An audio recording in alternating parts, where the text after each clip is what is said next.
नमस्कार, 5:25 खबरों में स्वागत है आप सभी का। मैं हूं आपके साथ छाया चौधरी। बुलेटिन की शुरुआत करेंगे प्रियंका गांधी के बैग जो कि सुर्खियों में है उसी खबर के साथ। जी हां, प्रियंका गांधी के बैग संसद के शीतकालीन सत्र में इन दिनों काफी चर्चा का विषय बने हुए हैं और खूब सुर्खियां भी बटोर रहे हैं। प्रियंका रोजाना नए नए बैग लेकर संसद पहुंच रही हैं। आज प्रियंका गांधी बांग्लादेश लिखा बैग लेकर संसद पहुंची और इस बैग पर लिखा था कि बांग्लादेश के हिंदुओं और ईसाइयों के साथ खड़े हो। लोकसभा के बाकी सांसद भी ऐसा ही बैग लेकर संसद पहुंचे।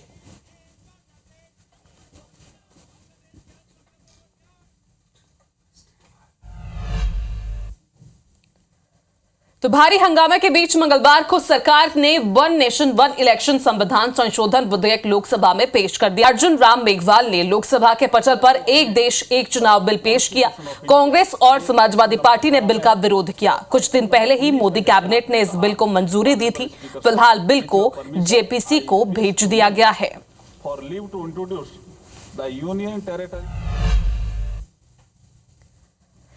वहीं प्रधानमंत्री नरेंद्र मोदी ने जयपुर में पार्वती कालसिंध चंबल ईआरसीपी परियोजना का शिलान्यास किया है। पीएम ने इस परियोजना में देरी के लिए पूर्व की कांग्रेस सरकार को जिम्मेदार ठहराया। उन्होंने कहा कि कांग्रेस समाधान के बजाय राज्यों के बीच जल विवाद को ही बढ़ावा देती रही। मोदी ने कहा कि इस परियोजना के समझौते पर हस्ताक्षर वाली मध्य प्रदेश और राजस्थान के सीएम के फोटो कोई सामान्य नहीं है। आने वाले सालों में देश भर के लोग ये फोटो दिखाकर उनके राजनेताओं से पूछेंगे कि आप पानी पर राजनीति ही करते रहे। पानी समुद्र में बह गया, लेकिन एक कागज पर दस्तखत क्यों नहीं कर पाए।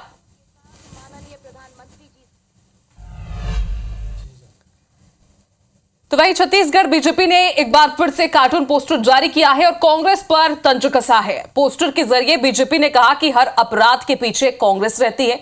बता दें कि रायपुर में 11 दिसंबर को फायरिंग हुई थी। फायरिंग कर जमीन पर कब्जा करने की कोशिश की गई थी, जिसकी दूसरी तस्वीर आप देख रहे हैं और पहली तस्वीर जहां पर कार्टून पोस्टर जारी किया गया है।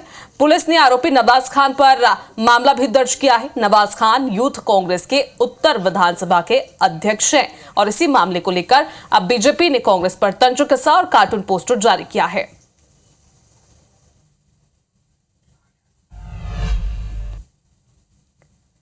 तो पूर्व मंत्री टीएस सिंहदेव का एक वीडियो सोशल मीडिया में जमकर वायरल हो रहा है। वायरल वीडियो में टीएस सिंहदेव कह रहे हैं कि बाबरी मस्जिद का फैसला देश में पैदा हुई अप्रिय स्थिति को शांत करने के लिए लिया गया। एक अपवाद फैसला था जिसमें नियम कानून का ख्याल न रखते हुए जजों की टीम ने फैसला लिया। वे आगे कहते हुए सुनाई दे रहे हैं कि इस फैसले में यह टिप्पणी भी की गई है कि जिन लोगों ने बाबरी मस्जिद गिराई वो गैर कानूनी था, जिसको लेकर बीजेपी कांग्रेस पर हमलावर हो गई है। बीजेपी ने सोशल मीडिया एक्स पर पोस्ट कर इसे हिंदू विरोधी मानसिकता करार दिया है। एक बाबरी मस्जिद के बाद आज 40,000 स्थान कहा जा रहा है कि देश में ऐसे हैं जहां गड़े पुर्दे उखाड़े जा सकते हैं। बाबरी मस्जिद पे सुप्रीम कोर्ट के जजेस ने क्यों ऐसा फैसला लिया जिसमें उन्होंने सही और गलत को आधार फैसला का नहीं बनाया और देश में शांतिपूर्ण व्यवस्था, समाज के अलग अलग धार्मिक मान्यता के लोगों के बीच में भाईचारा बनाए रखने के लिए उन्होंने फैसला किया। केवल एक अपवाद के रूप में और ये कहते हुए कि ये अपवाद है, ये कहते हुए कि जिन्होंने ये बाबरी मस्जिद का ढांचा गिराया उन्होंने गैर कानूनी काम किया। वो कांग्रेस के उन परंपराओं को आगे बढ़ा रहे हैं जिन परंपराओं और जिन झूठे तथ्यों को देश के सामने रखकर कांग्रेस लंबे समय तक राज की, लोगों को विभाजित करके जो कांग्रेस की रीति नीति है उसके अनुसार टीएस सिंहदेव जी बात कर रहे हैं। भारत का सर्वोच्च न्यायालय का जो निर्णय है सर्वमान्य और सर्वोपरि है। ऐसे में इस प्रकार का उनका बयान कहीं न कहीं राजनीति से प्रेरित है। फिलहाल वीडियो एक हफ्ते पुराना बताया जा रहा है, लेकिन सियासत अभी भी जारी है। इधर संभल के बाद वाराणसी में भी मंदिर बंद पड़ा हुआ मिला है। मुस्लिम बाहुल्य क्षेत्र मदनपुरा में मंदिर मिला है जो सैकड़ों साल पुराना बताया जा रहा है। बीते कई दशकों से मंदिर में पूजा पाठ बंद है। हिंदू संगठनों ने मंदिर को खुलवाने की मांग की है। तो संभल में जिस तरह से मंदिर और मस्जिद को लेकर विवाद तो चल ही रहा है, इधर देखिए वाराणसी में भी अब एक बंद मंदिर मिला है जिसे अब हिंदू पक्ष ने मांग की है कि उसे तोड़ा जाए और यहाँ पर मंदिर था या फिर मस्जिद था, इसकी पुष्टि हिंदू पक्ष के लोग कर रहे हैं। वहीं इंदौर के देवी अहिल्याबाई विश्वविद्यालय के खंडवा रोड कैंपस में छात्राओं के फूहड़ डांस करने का मामला सामने आया है। वीडियो वायरल होने के बाद इस पर पूर्व मंत्री उषा ठाकुर ने नाराजगी जताई है। उन्होंने कहा कि विश्वविद्यालय में फूहड़ता बिल्कुल भी बर्दाश्त नहीं की जाएगी। माता पिता अपने बच्चों को संस्कार और संस्कृति की शिक्षा दें। महाविद्यालयों में अश्लीलता पर कार्रवाई होनी चाहिए। विश्वविद्यालय परिसर, महाविद्यालय परिसरों के वातावरण को संस्कारित करना होगा। इस प्रकार की फूहड़ता विश्वविद्यालय के किसी प्रांगण में कभी ना दिखाई दे। मैं माता पिता से भी कहना चाहती हूँ कि बच्चों को संस्कारों के प्रति, संस्कृति के प्रति, अपने सेवा भाव के प्रति दृढ़ता से उनका प्रशिक्षण करें। तो वहीं जबलपुर में अश्लील वीडियो के साथ भगवान शंकर का गाना देखने को मिला, जो अब सोशल मीडिया पर खूब वायरल हो रहा है। इसे सोशल मीडिया पर अपलोड किया गया और मामले पर हिंदू संगठन के कार्यकर्ता कटंगी थाना पहुंच गए। धार्मिक भावनाओं को ठेस पहुंचाने का आरोप लगाया गया है। युवक अख्तर मंसूरी पर कार्रवाई की मांग भी की गई है। आक्रोशित हिंदू संगठन ने एफआईआर दर्ज करने की मांग की है।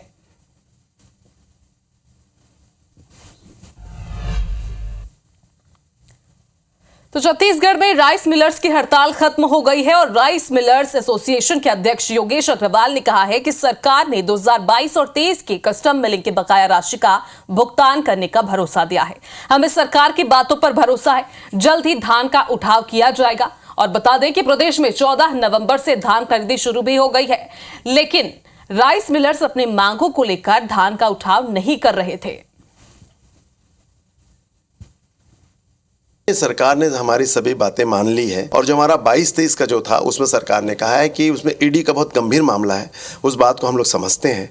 और लेकिन सरकार ने 23-24 का पैसा देने के लिए हमें हम स्वीकार कर लिया है, तो ये भी हमारे लिए बड़ी बात है। तो सभी मिलर्स ने अपनी सहमति दी है कि सरकार ने जब हमारी बातें मान ली तो हमको अब अपना आंदोलन समाप्त करना चाहिए। बृजमोहन अग्रवाल को मंत्री हटाए, सांसद भेजे, दिल्ली मंत्री नहीं बनाए और उनके परिवार के ऊपर परेशान करने का काम ये सरकार विष्णुदेव भिड़ा हुआ देख रहा है। उनके घर में छापा मारा है, उसके भतीजे के ऊपर छापा मारा है। कांग्रेस राजनीतिक बयानबाजी कर रही है। ये इस बात को भी इनको समझना चाहिए कि कैसे अपने लोगों को इन्होंने बड़े बड़े अपराध से बचाया। जो कार्यवाहियां हो रही है नियमानुकूल हो रहा है। जहां पर भी गड़बड़ी मिले वो कोई भी हो, निष्पक्ष रूप से कार्यवाही हो रही है, मानना पड़ेगा।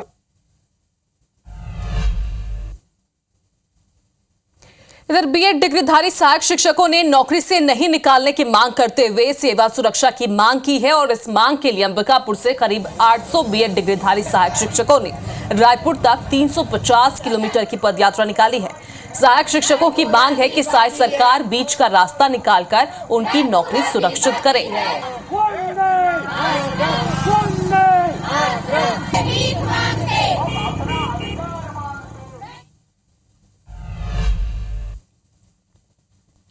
और मध्य प्रदेश में मंगलवार को प्रशासन ने अतिक्रमण पर एक्शन लेते हुए बुलडोजर वाली कार्रवाई की है। 2 अलग अलग जिलों से बुलडोजर एक्शन की खबरें सामने आई हैं। 2 तस्वीरें हम आपको दिखा रहे हैं। पहली तस्वीर दमोह की है, जहां अवैध तालाब घाट में अतिक्रमण पर प्रशासन का बुलडोजर चला।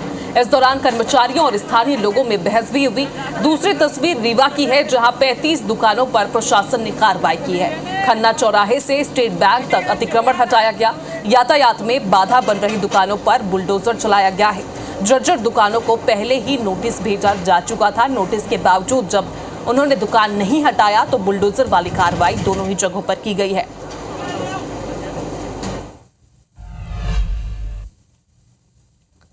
और ग्वालियर में केंद्रीय विद्यालय क्रमांक 2 के छात्र ने फिनाइल पीकर सुसाइड करने की कोशिश की है। पुलिस ने मामले में 2 टीचर्स के खिलाफ मामला दर्ज किया है। छात्र ने दोनों टीचर्स पर परेशान करने का आरोप लगाया था।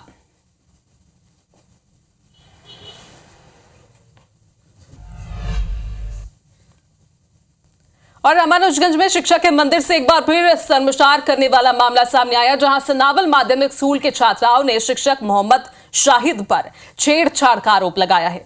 छात्राओं ने कहा कि शिक्षक ने छात्राओं को क्लासरूम में बंद कर छेड़छाड़ की।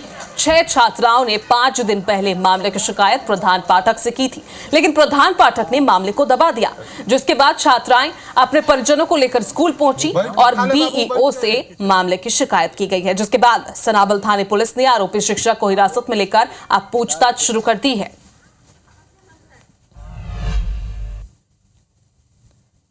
हैरत की बात है कि छात्राओं की मांग शिक्षक अनसुना कर देते हैं। फिलहाल सीधी से खबर सीधी में ग्रामीणों ने पुलिसकर्मियों को दौड़ा कर पीटा, जिसका वीडियो भी सामने आया है। ग्रामीणों ने एसआई समेत अन्य पुलिसकर्मियों को दौड़ा कर पीटा है। तस्वीरें आप देख रहे हैं।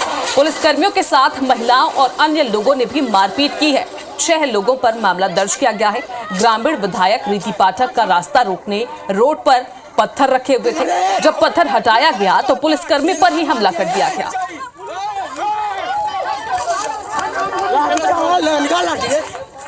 तो मारपीट का ये वीडियो देखिए, जहां पर पुलिसकर्मियों को ही ग्रामीण दौड़ा कर पीटते नजर आ रहे हैं। बताया जा रहा है कि विधायक के लिए रास्ते में ग्रामीणों ने पत्थर बिछाकर रखा था। पत्थर हटाने पर पुलिसकर्मी को ही यहां पर दौड़ाया गया और साथ ही मारपीट भी की गई। और खबर बिलासपुर से, जहां पर बदमाशों का उत्पात देखने को मिल रहा है। इंदिरा कॉलोनी में वाहनों में तोड़फोड़ कर दी गई। 6 से ज्यादा वाहनों में तोड़फोड़ की गई है। घरों के खिड़की और दरवाजे को भी तोड़ा गया है। पुराने रंजिश में इस वारदात को अंजाम देने की आशंका जताई जा रही है। तारबहार थाना क्षेत्र का यह मामला और तस्वीरें आप तक पहुंचा रहे हैं। न्यायधानी की तस्वीर है, छत्तीसगढ़ के न्यायधानी यानी कि बिलासपुर से तस्वीर देखिए, जहां पर किस तरह से तोड़फोड़ की गई है। घरों के खिड़की को तोड़े गए, दरवाजे तोड़े गए, इसके साथ ही वाहनों को भी यहां पर क्षतिग्रस्त किया गया है। बताया जा रहा है कि पुरानी रंजिश इसकी वजह हो सकती है। फिलहाल अब पुलिस मामले की जांच कर रही है।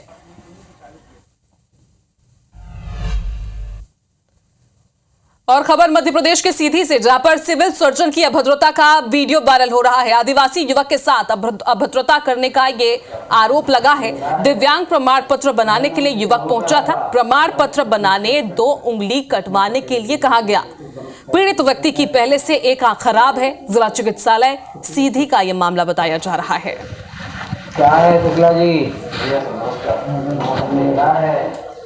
मेरा नाम जितेंद्र था। हमारा 30% है। रेशमा पटेल जी बन जाए देखना पता है। तो 30% तो 30% में नहीं बनेगा मैडम। तो हम बोले तो कि 2 उंगली काट के आओ। क्या करें मैडम? 2 उंगली काट के आओ। 2 उंगली काट के आओ। किसका लड़का तो उंगली कटवा दे।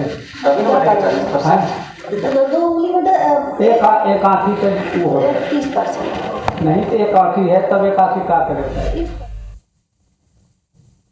तो भगवान जिन्हें धरती का डॉक्टर जिन्हें भगवान कहा जाता है, धरती का अगर वही अभद्रता करें तो फिर सवाल उठना तो लाजमी है। फिलहाल गुजरात के भावनगर में मंगलवार सुबह एक बस और डंपर में टक्कर हो गई, जिसमें 6 लोगों की मौत हो गई और करीब 10 लोग घायल हैं। पुलिस के मुताबिक हादसा सुबह करीब 6 बजे त्रपच गांव के पास हुआ, जब बस भावनगर से महुआ की ओर जा रही थी। बस ने डंपर को पीछे से टक्कर मार दी और टक्कर इतनी भीषण थी कि बस का अगला हिस्सा बुरी तरह से क्षतिग्रस्त हो गया। घायलों का अस्पताल में फिलहाल इलाज जारी है।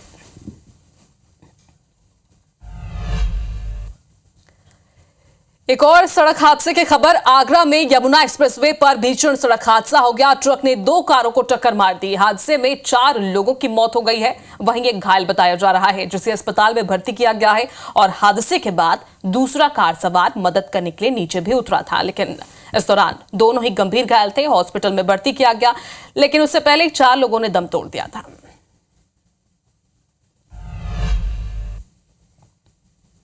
और राजधानी भोपाल से खबर। बैरसिया थाना क्षेत्र में एक बड़ा हादसा हो गया। सिरोंज रोड पर सड़क हादसे में 3 युवकों की मौत हो गई। भीषण सड़क हादसे में कार ने बाइक सवार लोगों को टक्कर मार दी। टक्कर मारने के बाद कार भी पलट गई, लेकिन एयरबैग खुलने के कारण चारों को चोट नहीं आई है। हादसे के बाद चारों कार छोड़कर मौके से फरार हो गए। यह हादसा तब हुआ जब तीनों युवक एक ही बाइक में शमशाबाद में आयोजित शादी समारोह में शामिल होने जा रहे थे। हादसे में शुभम कुशवाहा, मिथिलेश कुशवाहा और नीरज केवट की मौत हो गई है।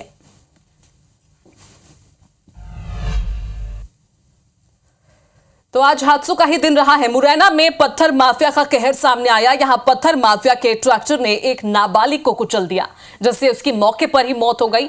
हादसा सिविल लाइन थाना क्षेत्र का है। घटना के बाद ट्रैक्टर चालक मौके से फरार बताया जा रहा है। पुलिस फिलहाल मामले की जांच कर रही है।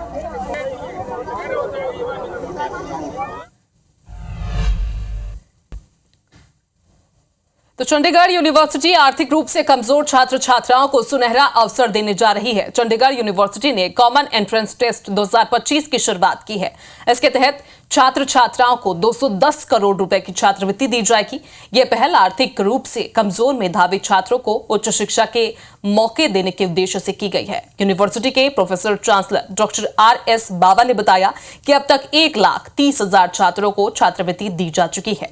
इस साल यूनिवर्सिटी में पढ़ाई कर रहे मध्य प्रदेश के 648 छात्रों में से 183 को बड़ी कंपनियों में प्लेसमेंट भी मिला है। चंडीगढ़ विश्वविद्यालय जो है वो अब तक 1,40,000 विद्यार्थियों को स्कॉलरशिप दे चुका है।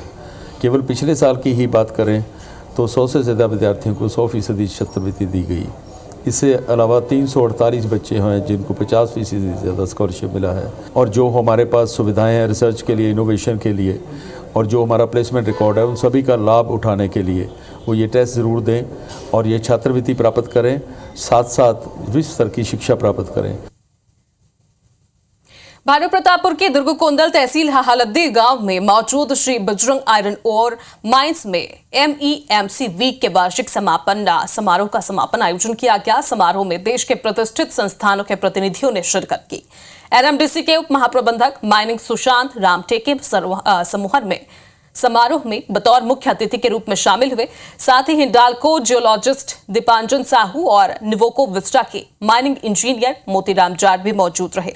सभी अतिथियों ने पूरे समारोह की जमकर तारीफ की है। दुर्गकोंदल सरकारी स्कूल में बढ़ने वाले छात्र छात्राओं ने अतिथियों के सामने स्वागत गीत और नाटक पेश किया। साथ ही उनकी ओर से पर्यावरण संरक्षण की थीम पर बनाई गई पेंटिंग आकर्षण का केंद्र रही। चित्रकला प्रतियोगिता में पहले, दूसरे और तीसरे स्थान पर रहे प्रतिभागियों को अतिथियों की ओर से पुरस्कृत किया गया। इस दौरान खदान क्षेत्र में पौधारोपण में विशेष योगदान देने वाले कर्मचारियों को भी पुरस्कार दिया गया। इस दौरान खदान कर्मचारियों के साथ CAF के जवान, क्षेत्रीय जनप्रतिनिधि भी मौजूद रहे।